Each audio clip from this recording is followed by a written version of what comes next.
Yeah. So having just looked at it, the music feels like you work to the pace of the clip better. So you've taken on the feedback from Matt, and when the rhythm drops, it's really exciting. It really works, and that's cool.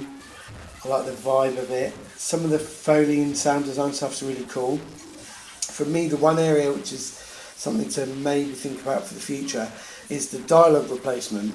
Although there's some good stuff there, because it's the one actor, it's you doing it over and over again, it gets a bit confusing when you're having conversations with yourself, because it's discernibly the same voice. So it's kind of a bit odd. And there's a couple of times also where you've recorded it quite close to a microphone, but the person on the screen is miles away. So just to think in terms of before the sixth, you might want to mix some of that back and then just use reverbs and stuff so it feels like it's in the right space a little bit more. But the music, I actually thought it was really effective, and I love the build up to the point where that rhythm drops. It feels really strong.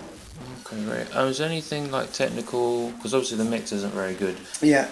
Because my dad kept saying I can't hear what they're saying, and I still thought it's still important for the viewer to watch it. Because the dialogue's absolutely important. But so it's just a thing of, I think the thing obviously with the feedback and evaluation when I get from everyone else, I think a lot of people are going to say, the mix is. But the one thing that I was a bit worried was, and I could still hear it on the phone, which was reassuring, was the bass, because I still wanted the bass to come through like a acidy heartbeat, or something to keep fumbling on.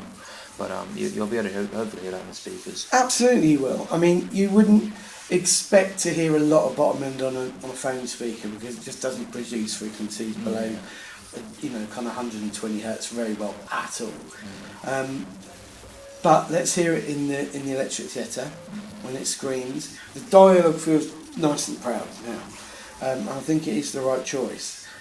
It's just sticking it in the right space now. So that bit where he comes out, who do you not know you're Robin? He's saying that in a big hall, and it's like close mic. So it feels like he's in front of a microphone. So do a little bit more work to try and kind of bed that into an environment that feels appropriate would help. I mean, I did for the vocals, I did essentially, when they're talking in the car, I tried panning at 12 and 12, just to make it sound less terrible.